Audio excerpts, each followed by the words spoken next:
Some movies are ahead of their time, and Saving Face is absolutely one of them. Long before Hollywood started having bigger conversations about queer representation and Asian American storytelling, this indie gem gave us romance, family drama, generational conflict, and one of the most tender love stories of the 2000s. For Pride Month, we're revisiting a film that deserves so much more love.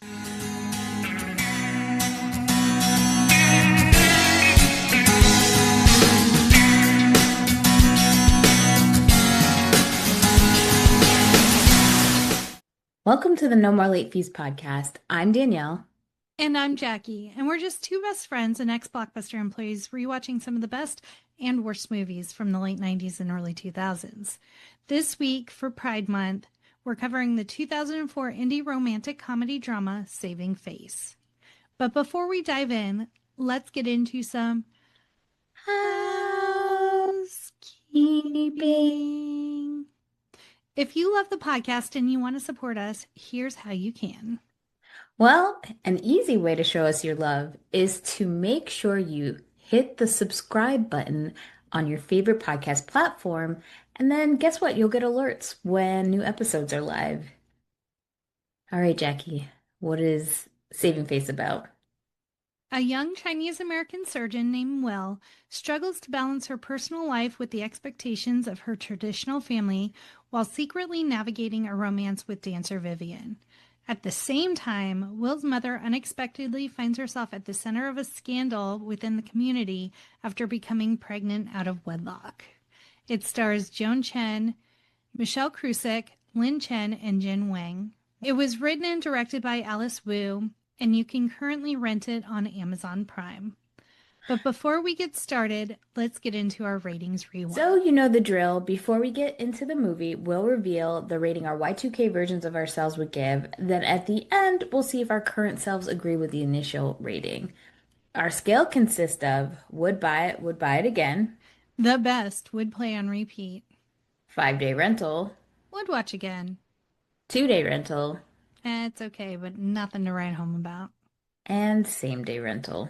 Throw it into the Hudson. It's trash. All right, Jackie, what was your Y2K rating of Saving Face? I have actually never seen this movie. How about you?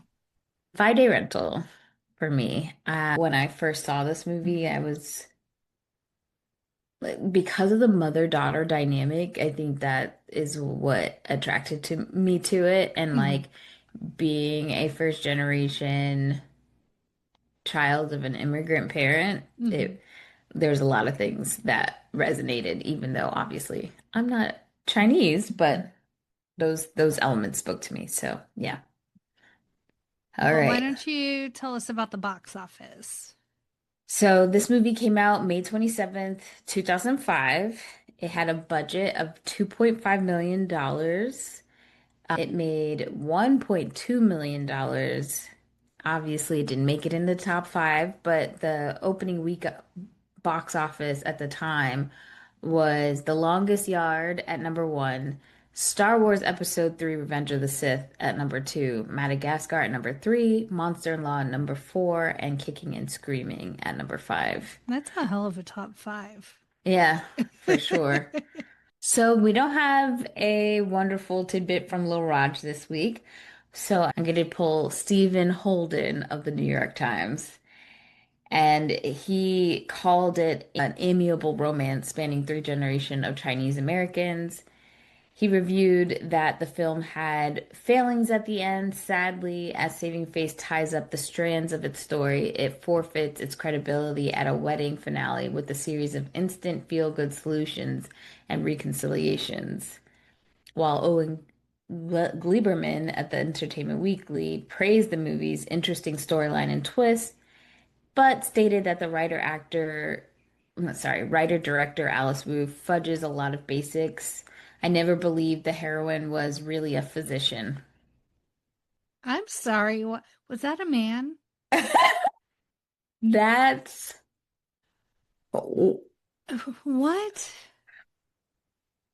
these reviews actually are not reading well. David Rooney of Variety Media said the film excelled at spanning the fragile bridge between traditional values and independent spirit, and providing gentle humor and universal emotional experience. However, despite the satisfying payoff, he also criticized the film for its predictability, pacing, and momentum. When I I'm sorry, what? when I tell you racism is alive and well in America. So but here's the thing, like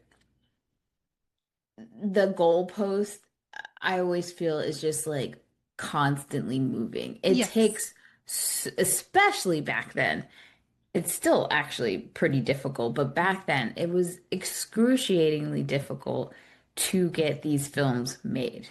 Yeah. And I think this is why the continued conversation to have diversity in every aspect of the studio system needs to be looked at because it's not just like it's hard enough to get a writer, a director, a producer of any kind Funding. of funding to Yes. get the studio to pick it up, distribution. So think about like all those hurdles in itself, right?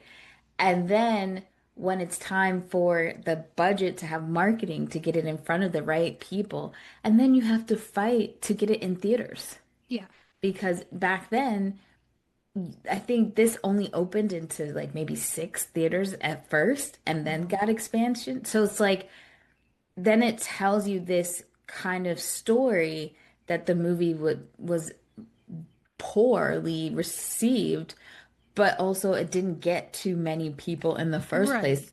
Like, did you hear about this movie before I was like, oh, let's do it? I remember seeing it on the shelves. Yeah, when we were at Blockbuster, but I never saw any. The only reason I remember seeing this movie is because I was watching other independent films and Hmm. it was in the trailer. The Yeah. trailer was in the movie I was watching. That was how I kind of discovered anything else. So, yes, it's not as formulaic. So, this movie came out the same year as Hitch, which Hmm. Will Smith's production company is what picked this movie up. Hmm. Hitch is a very formulaic romantic comedy. Yeah, So, yes, it's not that. Yes, it does not follow a typical romantic comedy dramedy formula, but at no point was I like, oh, this movie's dragging or when is this going to be over? Like the story carried throughout. There were no lulls in the storytelling itself or progression of the plot. It yeah, was just, I feel like they're coming from a lens of this isn't what we're used to seeing. And right. so I'm bored. I like, look, I can look at this, I can look at the movie and say, like, yeah, there were some things that I'm like, huh. I remember when I watched it and it didn't feel that way. So now it's like more of an age kind of Mm-hmm. situation. But this is her debut movie. She Yeah. directed it, wrote it, and really gave, I think, a great glimpse for an outsider who's Yes, not in the definitely. Chinese American community, and that's all I could speak to. She gave a glimpse as to what that was like. And I think what is great about it, it is that it does come from the Chinese American perspective versus if I'm watching a Chinese movie where it's in China. Like it's a totally different experience Right. where you're living a double life essentially as an immigrant living in America, but still very rooted in your homeland, and then a Mm-hmm. child trying to figure out and navigate their way. And the character has to deal with not only her just being a immigrant child, but now she's gay on top of it, and the Mm-hmm. taboos not only in our country, but from back home. So it's Right. just layers to it. I'm like, how could you think that's formulaic? Where Yeah. where else are you getting that? Ugh. So, anywho, it did premiere at the Toronto International Film Festival. It did like the whole film festival circuit essentially. But yeah, Your expert opinion was this shot in New York. yeah, Okay. mm-hmm, Because the basketball hoop or the basketball court where he's doing Tai Chi, mm-hmm, there was a giant maple leaf on the ground. mm-hmm. Like painted on the ground. And I was like, that doesn't feel like New York. Oh yeah, that all the city parks, that Mhm. is the symbol. Oh, I did not know that. Look at Yeah. me learning. But so where her family lives is Mhm. supposed to be Flushing. Yeah. And so Flushing is predominantly Asian, but I feel like when I was younger, Flushing had a huge Jewish population as well. I mean, But that's where the nanny's from. exactly. But it is like if you want to get some of the best Asian cuisine Hmm. ever, Flushing is where you would go for sure. Oh. Also, some parts of New Jersey. I know I don't usually like to give that state any kind of You just start anything. throwing Andrew a crumb. I'll throw him a crumb that they have really good Asian restaurants and, as he would always push, diners. Just saying. I do love a good diner. Yeah. Well, before we get into the cast and crew, let's hear a message from our pod pals.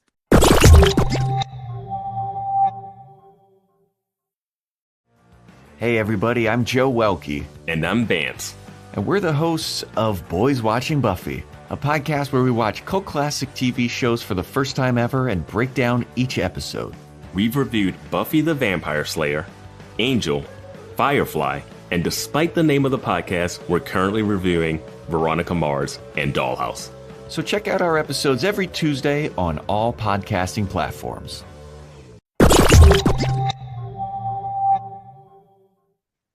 All right, Jackie. So what do we got with cast and crew? Saving Face was Alice Wu's feature directorial debut, and along with that, she was a first time writer. And she faced many challenges in maintaining her vision of the film. Studios that saw potential in her script wanted to make it like My Big Fat Greek Wedding. She was asked to make the characters white so they could cast Reese Witherspoon as well and Ellen Burstyn as her mother. That is fucking wild. The heart of this movie is that she's a Chinese American. To me, I just don't understand.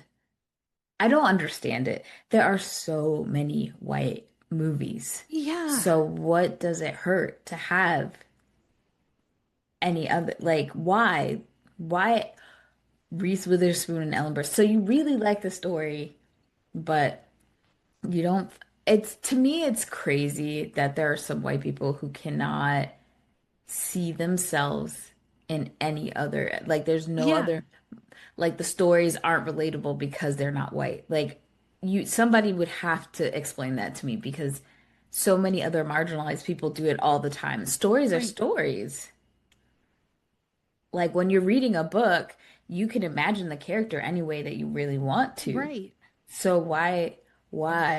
I I don't get it, like, honestly. I don't either.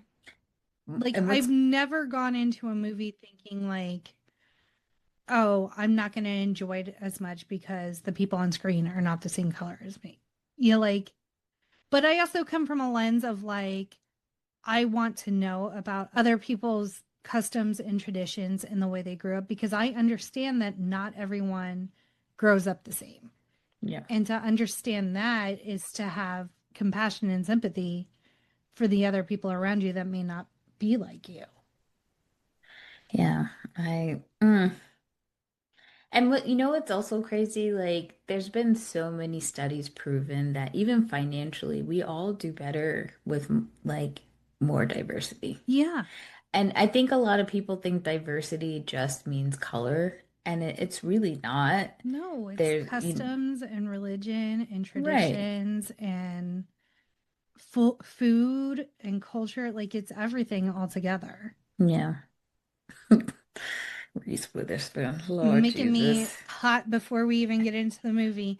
And it gets worse. Mhm. So then the studio tried to compromise and asked to make the love interest white so that a star like Scarlett Johansson can bring more attention to the film. It's like, okay, you can keep your Chinese heritage, but the person you fall in love with should be white. No? And like, we're seeing that right now. So what ended up happening is that we started to see some diverse characters and roles. But now there's always like a white default, and Hmm. that's either if you have a minority as a lead, especially like in a rom-com, their love interest will always be white, Hmm. right?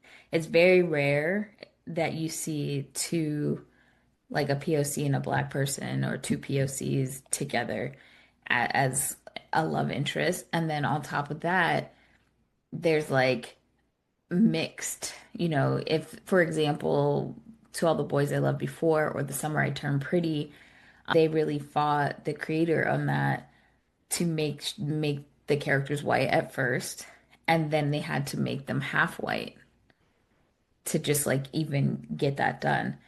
And she had to fight like hell to cast like a full Asian girl in the role of All the Boys for LJ. So even today they're doing that kind of stuff. Oh. It's insane. Well, despite further proposals for script changes, Wu maintained that the Mandarin dialogue, lesbian romance, and her involvement as both writer and director were non negotiable. And I love that for her. Yes, 10 toes down. And so even though she 10 toes down, she did have some casting problems and challenges because it was difficult for her to find Mandarin speaking actors.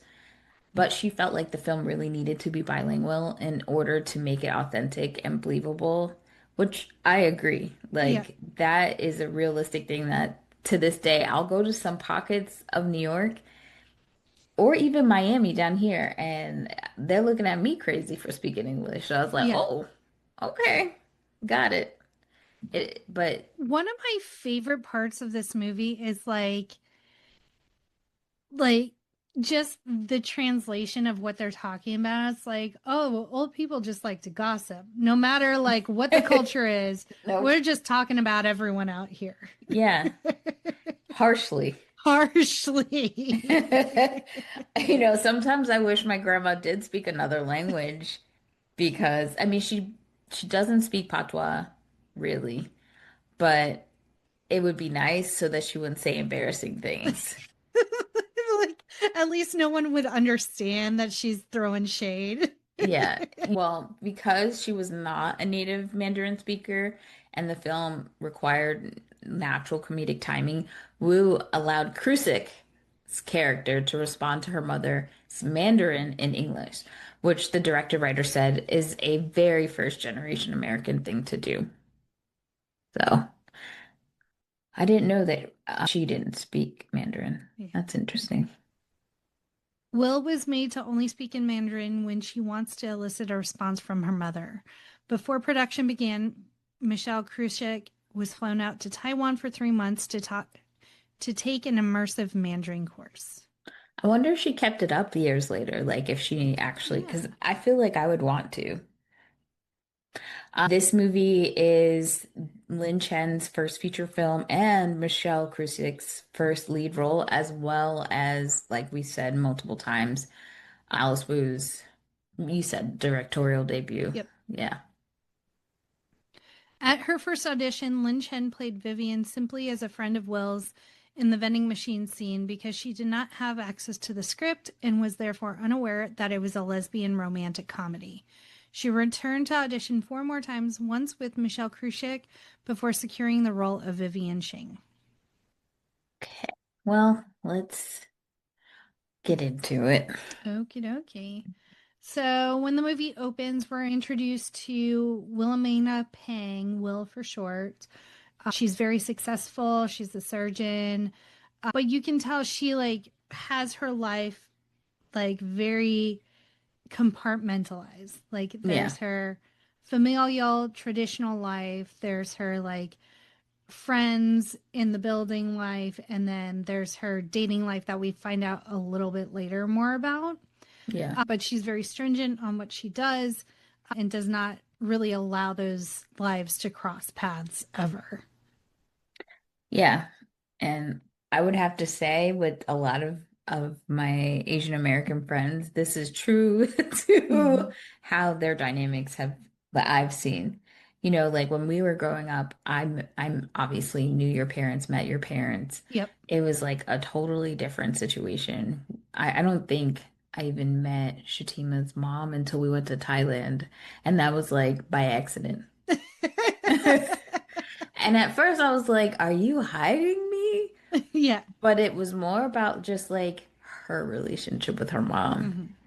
and that dynamic. So, So we see Will goes to a salon where her mom works, and they're having a conversation about a get together in Flushing that evening. And it's just kind of, it feels like a community event that happens every so often hmm. where they all just get together, eat food, dance, socialize.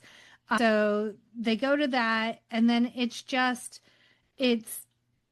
Will's grandma and grandpa are there, and they seem like the elders of the community, like very Yeah, well respected. I think that a lot of different communities, especially you'll see it in some movies where a lot of the immigrant communities would come together and they had the dances so that you still had ties to back home. So I'm think it looked like it was like a community center that they were having Hmm. it at, and it looks like the grandpa is like the head guy in Yeah, charge, essentially. So yeah. HBSC. Yeah. And then it is what you expect from parents in general, just like, oh, have you met so and so's son? Go dance with him. Like trying to get you set up with a guy, because how can you be a woman and successful and not have a husband? Right. And what's crazy is that we find out later that essentially knows that Will is a lesbian, Hmm. but that it's almost like when she found that out inadvertently, that's when she started to push her to go to these dances. And Yes.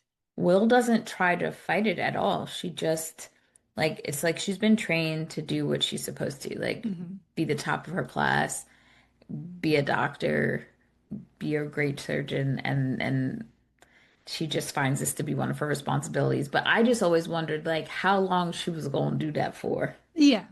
Like, was she going to take it all the way to getting married to someone that she didn't? I don't know. Like, I was always curious about that. It felt like she was reserved anytime she had to dance with any of these guys. She was just like being nice, but she always fell back on her little friend. Yeah, which I'm like, is he gay? Maybe they're each other's beards. Yeah, but did you, when you were watching this, did you feel a lot of callbacks in your mind to Bend It Like Beckham? Yes. Because that's what it gave Tony to Hmm. me. Yeah. Definitely. And so as Will is kind of making her way around the room, she notices a beautiful woman up in like the balcony talking to an older woman. And she's like, her interest is piqued. Yeah. And her friend Yeah. He's like, that's my says, that's my cousin. cousin. And she's like, oh, interesting. And then also, this is where we get a lot of the tea of just the grandparents and the aunties and the uncles just gossiping, shit talking everyone. There's one guy, is it her friend that like every time his mom's around, she's like, don't eat the cabbage, it makes you have gas. I don't I think so. Yeah, there's a lot of like yelling. The mom was at the hairdresser, she was making a deal with some other lady to her son's in finance, trying to get him to be with her But he's daughter. only 5'8". And so that was like a deal breaker for Ma.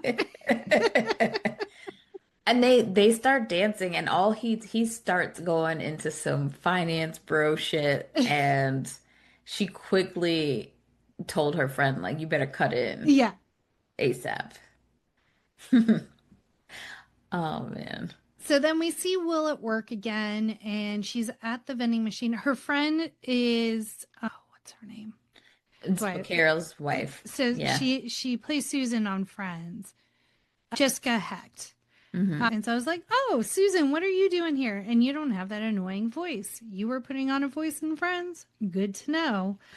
Does she have an annoying voice? Oh, I couldn't stand Susan's voice in Friends. Oh, okay. Yeah. like it's not as like put on as Janice's voice, but it's definitely like not her regular talking Gotcha. voice like in this movie. So Will goes to the vending machine, which is like seems like it's just in a stairwell, which confused me. Why? I, I just imagine a vending. I've never experienced a vending machine in like this stairwell. I don't think it was a stairwell. I think they were just stairs. I think it was like the floor. Okay. I don't know. Like the hot like a it did look kind of dark. I will say that. Like it felt like the emergency stairs to leave the building. Yeah, and the vending machine, I hadn't seen a vending machine like that in a long A time. long ass time. But in this scene, I crack up because one, Will, why are your pants so big? Like, I Yeah, understand scrubs being a little bit big, but she starts digging around in her butt area, and I'm wondering if she has like another pair of pants with a pocket. that was my question because your mom's a nurse. Does she Hmm. wear regular clothes under her No. scrubs? Ah. That's what I always assumed was the scrubs were the clothes. Maybe She you will wear wear a like a shirt. long sleeve Yeah. shirt or something underneath it. But I was like, oh, because at first I'm like, it just does her asshole itch and she's just doing it in the stairwell. And then she's like, oh, are you looking for change? I'm like, that does not look like I'm digging around for change. The But does only she thing have another pair of pants on under and she's trying to get to the pocket? she could if it's like it was, I think it was winter time, so that does make Mm. sense. But yeah, I don't know what that scene was about. And I feel like she could have just gone like this and Yeah. looked like she was looking for money, and that would have been sufficient. Or like dropped a quarter and it rolled under the vending machine and then she's like, fuck, I don't have money now. Like Right. something other than digging in your butt. I do feel like the chemistry between the two was Yeah. Well, it was just a weird dynamic where Vivian was essentially just judging Will for her choice in snacks. Like, who are you to tell me what type of snack I can have after a 15-hour surgery? I look, the thing that got me, just my personal feelings, like Mm-hmm. why I started to get annoyed with both of them, is that Vivian was very needy Mm-hmm. and Will was too passive aggressive for me. Yeah. So like I just thought about like me dating, I would be annoyed either Say what you're way. gonna say. Yes. And girl, relax. Like, Yeah. I'm glad you came out to your parents and they cool. My mama isn't, and you know how our background is. Like, you know how Yeah. hard it is. Yeah. So, yeah. And it doesn't, Vivian's grandparents are never mentioned because Wilhelmina is not only kind of conflicted about her mom's judgment, but it's also her grandparents' judgment. And you can tell from that like banquet scene, her grandmother is cool with whatever. She's just like, she wears sensible shoes, she dresses comfy. Why are we bothered? Where the mom's like, where's your heels? You dress in just in jeans and a t-shirt. Like, what's going on? Be presentable. But I, I resonated with this probably even more now, that dynamic, than I did even back then, Mm-hmm. because the reason that Will's mom is like that is because her grandma was like Yes. that to her mom. But when you're the grandchild, your grandma's like, "Oh, get whatever you want, and just how me and Nana are." And mom is like, "Nag, nag, nag, nag, nag, nag, nag." And of course, she could sit back and be like, "Whatever," because it's the grandchild. Yeah. But she didn't get this out of nowhere. Now the grandfather is very, very like strict. And so here's this woman, she's 48 years old. And so her husband died very young. Mm-hmm. So the dynamic has been that she's been raising her daughter living with her parents. Yeah. And you could tell like he rules with the iron fist essentially. But they're very proud of their granddaughter regardless. Yes. So One thing we forgot to mention is during the banquet scene, Ma suddenly becomes ill and has to leave. She's not feeling well. Oh, right. Yeah. So then, after like the meet cute at the vending machine, we come. Ma is like sitting on the stoop. Well, Crying. no, Will goes to Vivian is a dancer, so Will goes to one of her performances and gets home late, and Ma is sitting on her stoop with like all of her belongings and is like, "Where have you been?" And Will's just like, "Out with friends. Like, why are you sitting here Why are you waiting for here? me?" Not just like you got a bunch of shit too Yeah.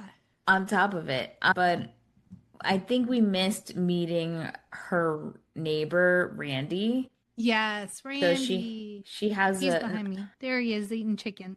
she has a neighbor across the hall from her, a black man, and they are like besties essentially.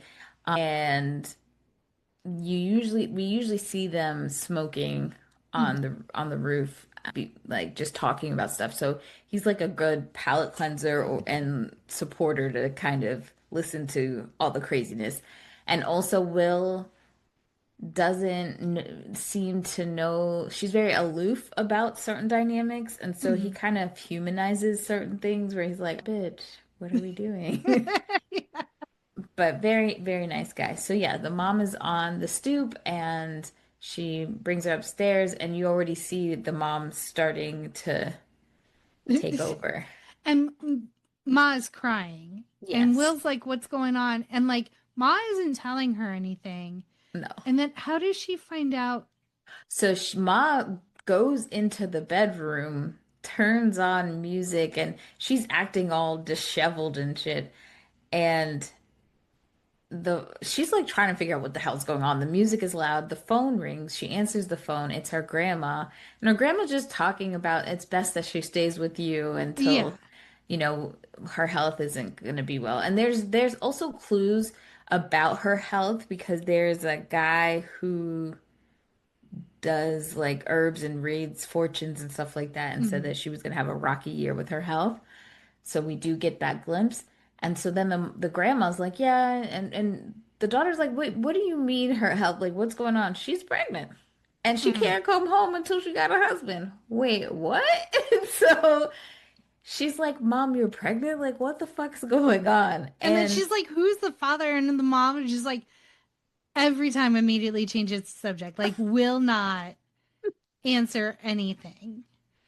so yeah, I'm like, is this my autobiography? Because I was like, she's pregnant. So I just thought that was an even cooler dynamic to add to just a layer to the story. So you both have the mom and the daughter going through big life changes at the same time. Mhm. And like you said, Ma immediately starts like redecorating the apartment. Like, you should do this. You need a lamp here. You need curtains here. And poor Will is just like, okay. Yeah, She doesn't I even fight it. She's just like, Whatever you want, Mom." sometimes it's easier not to fight. You Yeah. want those curtains, Mom? No problem. Let's see where we are now. We are introduced to, is it Little You that works at the subway station?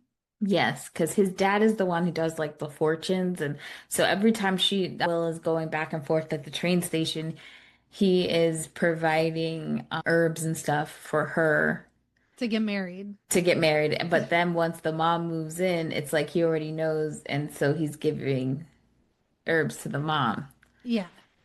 And he's like, Uh, "Oh, these are from my dad." And yeah. so, and it seems like this is kind of like the decoy, as like it kind of seems like he's into Will. Right. And so, and that's why he's so persistent about giving her all of these marriage herbs. And she just is always like, "My train's here." I think she said that like 5 times in the movie. "My train's here. I gotta go." Yeah, she's not about none of that. It's also to be noted that Steven, his name. Her boss's name is Steven, and like we see a scene of him talking about how like she'll be over the department by time she's 40 or 30 or something like that. Mhm. So it's good to note that at this we later find out he is actually Vivian's dad because Vivian keeps showing up at the hospital. I'm like, why is she always Yeah, she's there? just hanging out. Yeah, she does say that she's there to see her dad, but it makes it seem like he's a patient. Yes. And when we talk about like all the rumors and the gossip, one of the things is that Vivian's mom just, got a divorce from her dad, and he is with a woman like way younger. Hmm. And so like that causes some drama as well. Yeah. So we see Ma is essentially shunned by the community because how dare she have a baby at 48 out of wedlock. Yeah. And so she's just holed up in Will's apartment. She does go to the local video store and she's like asking for Chinese movies. And it's like, he points her to this little section and it's a bunch of copies of The Last Emperor. And then there was another. There was like a few classics, and Yeah. then it starts to get into porn Yeah. territory. And then she's just like, What I love is that she gets it, yeah. but she's watching like a lot of different Chinese dramas and stuff like Hmm. that. The funny thing is that Joan Chen, the actress who plays Ma, was in The Last Emperor. So she Oh, starred in that movie. So that was like a little nod. She's a huge thing. Honestly, if you look at her now, she still looks gorgeous, like just aging like fine wine, yeah. 100%. Yeah. So, and then we get these kind of like scenes where Will and Ma are together watching these movies, and then eventually Randy gets in on it too, and so they'll all just be sitting on the couch watching like these Chinese action movies and stuff. I love that they eventually like they embrace him, but like Hmm. the first time he comes into the house, there's like a few things like he doesn't take his shoes off. The mom starts talking in Chinese. She says some derogatory things about him being Yes. black and dark skin and eating too much soy, so like all these things, and so it's just like what the fuck. But it's not like I was shocked, Hmm. you know there's obviously a huge anti-black sentiment across the board. So, but later on, she does warm up to him. She is nicer to Hmm. him, and they become like a little group. Yeah. Side note, my one of my old bosses, he was half Vietnamese, and his mom would come over and make Vietnamese egg rolls, and they were fantastic. Hmm. And apparently, she told my boss, "Oh, yeah, Jackie eats a lot of egg rolls." Oh. I was like, "Oh, okay." I'm like, "You made like 80 of them. I didn't think like I had to limit my egg roll intake." It's always like, look, here's the thing. It's always love through food, right? Yes. They make a ton of food. And so they're like, eat, eat. And Yeah.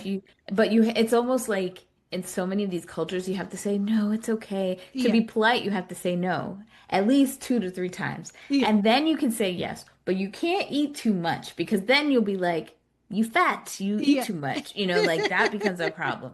So there's a balance. There's like a game you have to play.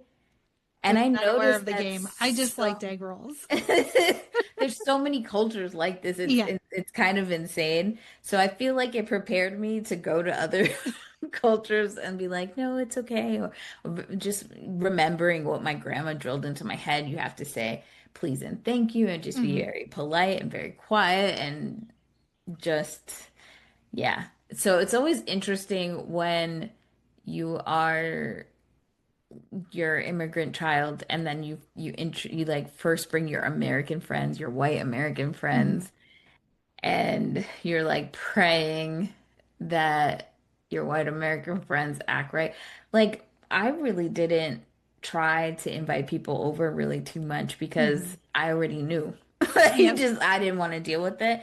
And if they thought something wasn't right or they were offended by something, then I'll never be able to hang out with that friend. So the best thing was just like, yeah, my house is not the place to be. Yeah. Sorry. So we see Will and Vivian start spending more time together. They meet in the park for hot dogs. Like, I eat a lot of hot dogs in this movie. and I'm like, Vivian is a dancer, like She's on active dancer. she's on break. She's doing modern now. So she doesn't have to But be I'm ballerina sure weight. modern, you still have to keep it. I'm sure it's not a strict diet, a hot dog diet doing modern dance. She's But getting her protein in. I don't know. And there was never any ketchup on it or mustard or it's anything. just a plain, dry dog in a bun. Ew.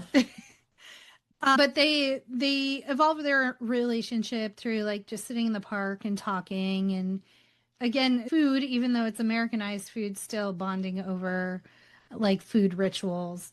And then we find out Vivian mentors kids. So sometimes she's like at the park with the kids she's mentoring.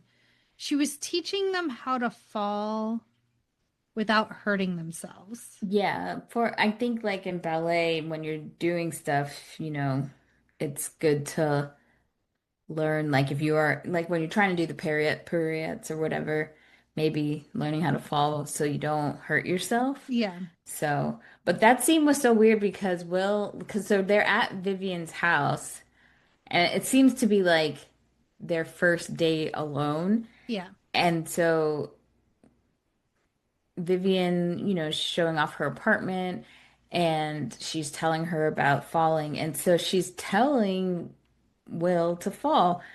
And Will's not falling. So when Vivian approaches to try to like kiss her, that's when she fake falls. Yeah. And Vivian is like, whatever I want, I'm gonna get it. And she's pretty aggressive about how she goes after Will. Well, and we find out that like they had met as children. Cute, me cute. And something had happened and Will had stuck up for Vivian and Vivian had kissed her then Yeah, on her nose. on her And she nose. ran away. That entire scene is such a precursor to how their relationship is now. Yes. The first time they do sleep together, you see Will sneak out pretty early in the morning, late at night. I'm not really sure. And then she goes home. The mom, of course, is still watching movies Yeah. and is waiting up for her. So there is this pull for Will to keep, she's dealing with stuff with her mom. Obviously, they're not in a place where she could be like authentically herself. And she's also working, she's a surgeon, so she's constantly in the hospital. And so it just feels like that. What's her name? Sorry. I want to Will. say, no, the other Oh, one. Vivian. Sorry, I wanted to say Veronica for some reason. Okay. So it feels like Vivian is getting crumbs. So Yeah. it's her birthday. Will has promised to come out. This is her first time meeting Vivian's friends. And then work is just slammed. She Yeah. gets crazy. But there's a dynamic layer to it because Vivian's father is a surgeon. So it's literally like she's dating her dad, Right. talking about daddy issues. Vivian is taking this break and doing modern dancing, but she is a ballerina for the New York Metropolitan Ballet, I think. I'm not sure, but she's taking a break from that. And her dad is really pushy about her being this like prima donna ballerina. Yeah. And she And has a potential opportunity in Paris to dance in Paris. right, So that's kind of like in the back of her mind, like, do I pursue modern dance, which I love, right, or do I do what my dad wants me to do and take this opportunity in Paris if it presents itself? right, We also, I think we missed one of the times Will was out with Vivian. Ma was hosting a mahjong night and right, wanted Will to come, and Will missed it. And so Ma was just like, oh, it was fine. Don't worry about it, blah, blah, blah. Well, then turns out later, towards the end of the movie in the third act, Will is at the salon where Ma used to work, mhm, and everyone's talking about how, like, they didn't make it to Mahjong night, and they're laughing about how no one showed up. Yeah. And so Will is like sad that she wasn't there to comfort Ma and all of it. And it's just conflicted, like she's just being pulled in so many different directions. Yeah. Also, like the mom is going through her own things because she's trying to figure out is she going to keep the baby, what. So Will finally realizes I gotta get my mom hitched because Yeah. she's not gonna get out of my house unless she's married. Like my grandparents aren't gonna accept her back in the house, and she can't live with me. So Yeah. she starts lining this lady up with dates, and I love the scene where they're in the bathroom and the mom is like having a crisis about like I can't date, I can't be out with these people, I don't have anything to wear, what do I look like? And then the mom comes out in these banger outfits looking Yeah. bad as hell, and these dudes are awful. I'm like, y'all couldn't find no cute guys. But she had to find men that were going to be okay with accepting that she's pregnant. And Hmm. I love how they have a conversation like, when should I tell him I'm having the baby? Second date. Second date. And the grandfather has decided that the mom is going to marry this one man that's been obsessed with Ma for years. And he got real handsy in that hallway He scene. really did. And I was like, I'm not about this. I don't like this man. He seemed sus. And he was just like, there's one thing about being like, okay, yeah, you're pregnant and accepting that, but he was like overly eager. Hmm.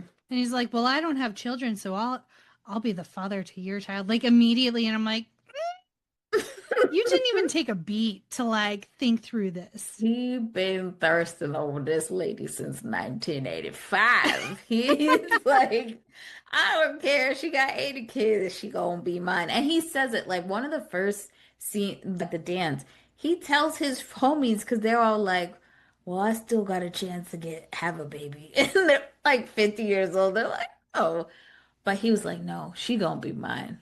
We gonna be together." And he does treat her well. He does Yeah, show up because a little bit later on, Grandma falls ill and she's in the hospital.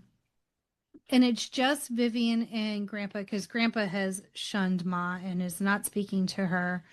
And when Vivian goes in to talk to Grandma, the doctors are like, we're very hopeful that she'll get to optimistic. go home Yeah. and stuff. She just has to stay for a day or two while we run tests type thing. And ultimately, Grandma ends up passing away. And so That's when this, the mom yeah, comes. that's when Ma shows up. And then Grandpa is grieving so much that Ma and her new man friend, like he shows up at the hospital to help, and they help escort Grandpa out. And I think that's kind of the turning point for Ma. Like at least he's stable. He shows up. Right. Like Because he brought them to the hospital when mhm, grandma was sick. And grandma was like, I'm fine. And she tells her granddaughter, do not tell your mother. Like, yes, this is not a big deal. I don't want to stress her out. And then her coming, I don't want her turned away by your grandfather, like to yeah, be a whole thing. But then the mom ends up being mad at her daughter because her mom dies and she didn't tell her that she was sick. right, Also, the other dynamic that happens is when she finds out about her grandma and rushes out to go see about her grandma, she is with Vivian. So Vivian, worried, comes to the hospital, and it's Vivian's dad that is telling them about what's going on with the grandma. So he's like, "Why are you here?" yeah. And then dad picks it up like that, Well, like, because Vivian's parents already know that she's a lesbian, yeah, and so Dad's like, "Oh, you're dating Will." you're the one holding Will back from, I mean, Vivian from going to Yes. Paris. So he kind of just like, if you like, do you love her? I don't like how Will is just, she doesn't have, it almost makes it feel like she doesn't have strong feelings Mm-hmm. for Vivian in the same way, but I think she just has trouble expressing it. And that's because I think if you can't be your full self to the person you're closest with, the person you love your most, which is your mother, then it does make it really hard to like be open and vulnerable in a relationship Mm-hmm. on top of that. So she decides what's best for Vivian is for her to like end things.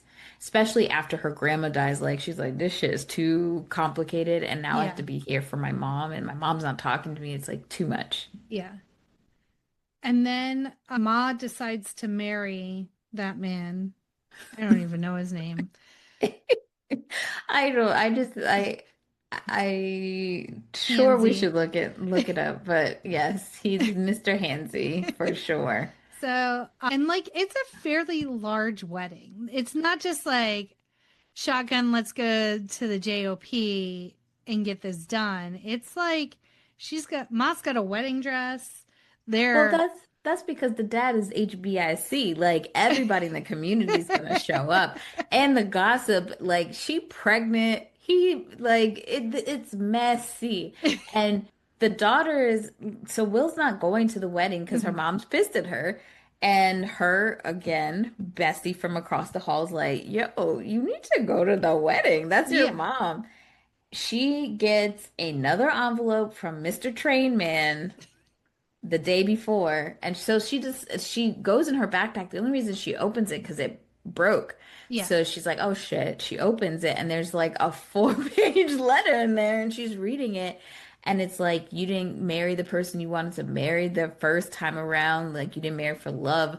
I think we should be together. I know the age difference is crazy, but it don't matter. I want to be with you. That's my baby. Like, don't marry that man. And so Will's like, "Oh my God, mom is in love. With She's old the you. with old you, who is her grandfather's bestie." Yeah. So she runs and she stops the wedding. And this scene and what happens after is like a complete parallel or like an homage to The Graduate. Mm-hmm. So she goes and she stops the wedding. And she's like, you don't love him. And she tells her grandpa, like, she loves somebody else. She loves old you. And old you's like, whoa, whoa, whoa. Fake news. It ain't me. What you doing, girl? That's and then young you stands up and is like, baby, baby, please. So the mom's like, oh shit. Like, and But everyone like, good on you, Ma. he's a good looking man. He is. He's a good man, Savannah. But the funniest part is that after these bombshells are released, everybody in the hall starts snitching on each other and telling their shit about their lives. I don't know. My favorite was the couple where the guy's like, if you're gonna divorce me, then just divorce me. And she's like, I love you, you old dog fart. Yes, the translation was very interesting with that one. Amazing. I was like, gonna use that. So Um, now cat's out of the bag. cat's out of the bag. And at some point, it So must have been before this where Will officially comes out to her mom and she's like, I need to tell you, I love you and I am gay. And the her response, how can you say those two things in the same sentence? oh my God, it was That was so so hurtful. heartbreaking. Yeah. And so now on top of all of these layers of shit that Will is dealing with, she's dealing with like, my mom is not going to support me if I'm in a relationship with a woman. So she's Yeah. like kind of coming to terms with that. And then because of these crazy turns of events, she's like, Ma, you're judging me when you're dating like young you over here and you got knocked up. Like, what's happening? Yeah. I think once Will stops the wedding and pretty much tells her, like, to her, she interprets that Will stopping the wedding means that Will is going to be there for her. And she's Mhm. latching on. Like, truly, she's never lived by herself. She went Right. from her parents to her husband, back to her parents, and now she's with her daughter. And they run onto the bus just like The Graduate, like happy, and then they sit there and Ma's talking about all the things they need to do to get ready for the baby. And Will's like, pump the brakes. Yeah. Cause that's not I'm not doing this. Like I'm Yeah. obviously gonna help you, but we're You not need to be a strong, independent woman. yes. And the mom does ask her what happened to Vivian was pretty. Like she Yeah. starts talking about Vivian and she's like, what happened to Vivian? And she's like, what do you mean what happened to Vivian? Yeah, and Will's like, what do you mean? Like, you reacted so poorly Right. to me Oh, being a lesbian. because Vivian begs when they're still together, she begs Will to meet her mom and have dinner with them. And the mom immediately clocks that Vivian is her new boo thing, and she is Yeah, not liking it at all. yeah. And then there's a scene where I think it was right after Will broke up with Vivian that Vivian was very thirsty and just called and kept leaving messages on the machine. Like, It's the scene behind you. yes, they're like watching a movie and it's just like, hey, Will, I'm on my way to perform. Hey, Will, I'm in rehearsal. Hey, Will, I'm getting ready to go on stage. Like, it was just like call after call. I'm like, Vivian, girl, you are way too pretty to be doing this. Way too pretty. But, even when she misses her birthday because she's late, she sent flowers. And it's like I said, she was dating her father essentially Mm, because there's also when she opens her door, there's more roses because they're exactly the same because her yeah. dad sent it because he missed her birthday as well. And But some good sex. All is forgiven. right, all is forgiven. So now from the courage of her mom, she realizes she's got to go at least try to stop Vivian. So Mhm. she goes to the airport, which is funny that you can hear the director's voice in the scene of her being, she's like on the overhead as she's in the airport. I'm looking at the airport and it's the old TWA Mhm. section of the air of I think JFK, and so I'm like, oh, memories. And then she tries to go after Vivian, and Vivian's like, "No, homie, you're still not ready. Like, you kiss me right now in front of Yeah. everybody." And she says she loves her when she walks away, but like she still has not. She's not able to express it publicly, and so Vivian leaves, and we kind of see things fast forward. I'm not even sure how much time has gone by. I don't think the baby is born yet, so not No, she's that still pregnant. much. Yeah. But we're at another one of those social gatherings. Yeah, I'm there's assuming like a month or two later. yeah. And Will is going through the motions, being introduced to men that she's has no interest in. And then he looks across the dance floor and Vivian is there with her mom. And Vivian is pissed because she's like, You Ma, told you me she told me wasn't. she hasn't been coming to these things. Right. The only reason why I'm here. And her mom's like, she hasn't been. I don't know why she's here. And so Will walks over to Vivian and is like, would you like to dance? And Vivian's like, no. And you're just like, oh, oh. And Yeah, then make her Vivian, work for it. yeah. And then Vivian takes a beat and then she's like, there's no music playing. And so then they start dancing even before the next song starts playing. And they're kind of like in their own little love bubble. And Vivian says, like, everyone's staring at us. And Will's like, fucking let him, like, whatever.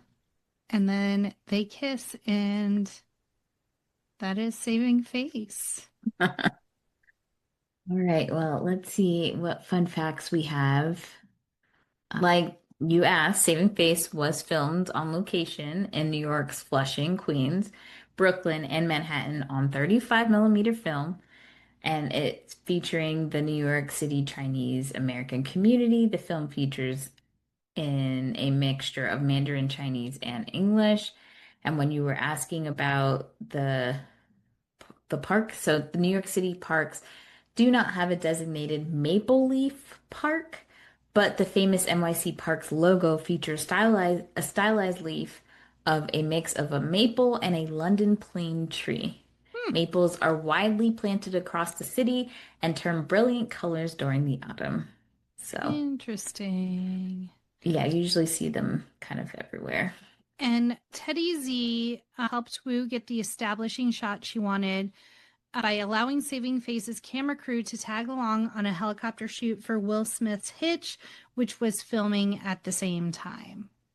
And like we said, Will Smith's production company was involved in this movie. So, in an interview, because we've seen many interviews years later of the entire cast, I think they did a Zoom not too long ago, maybe during 2020, where they surprised Alice Wu, the three main leads surprised her and they were talking.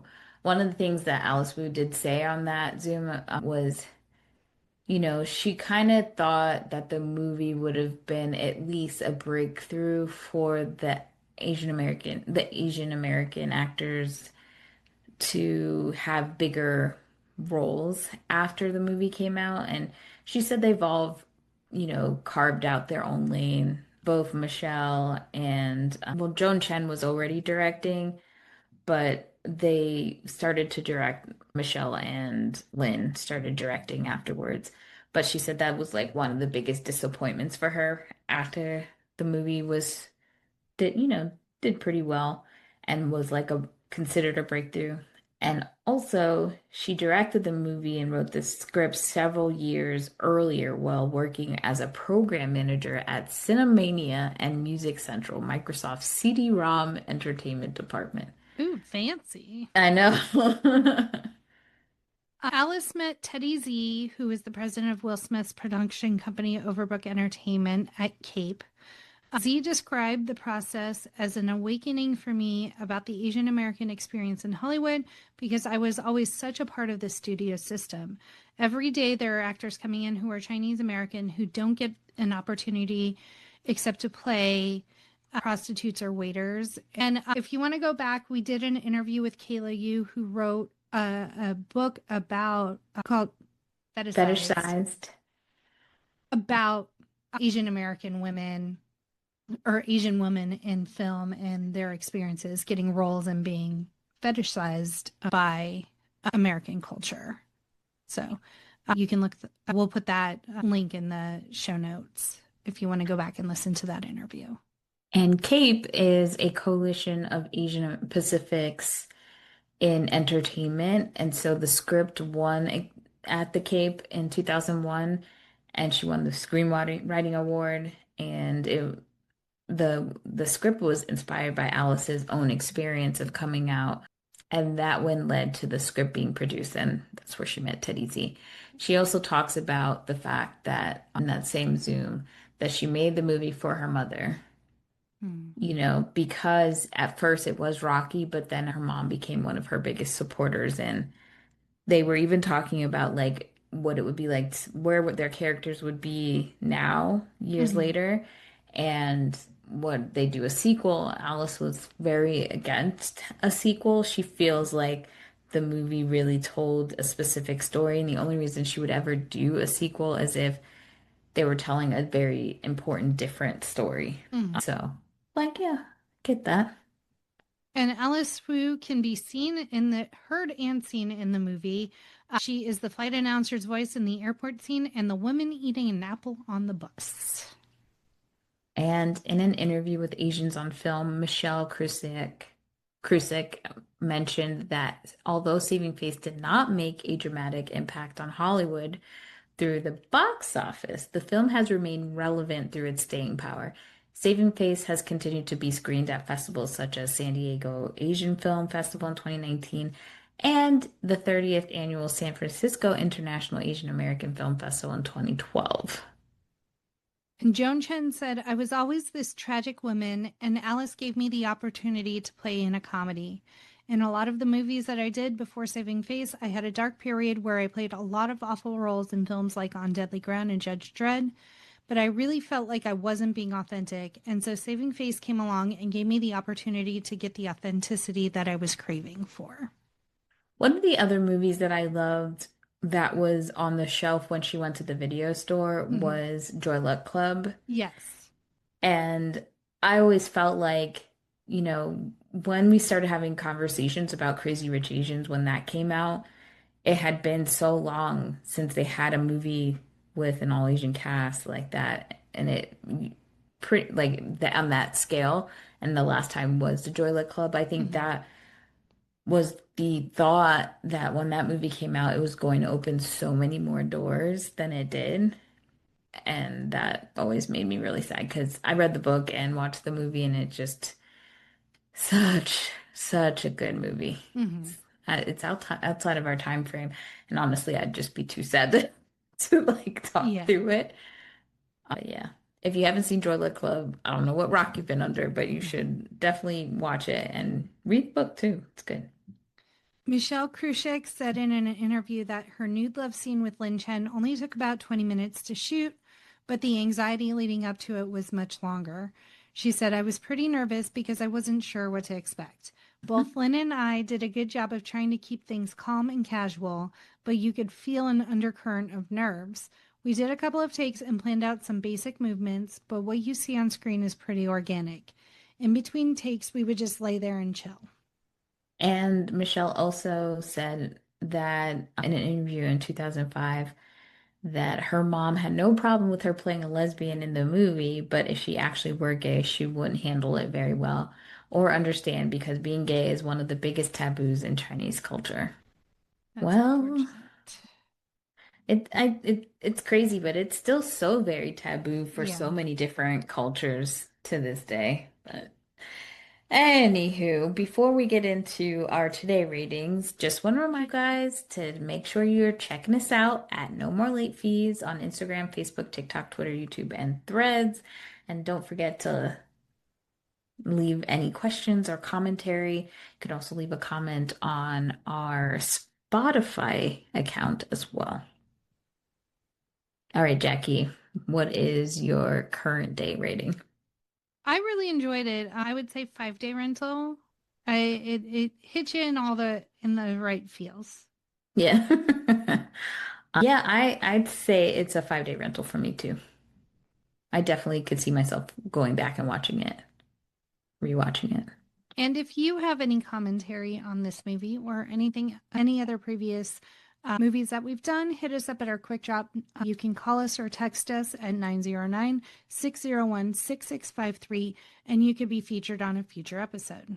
And next week we're continuing on with Pride Month with Angelina Jolie's Gia. Haven't seen that one in a while, so good.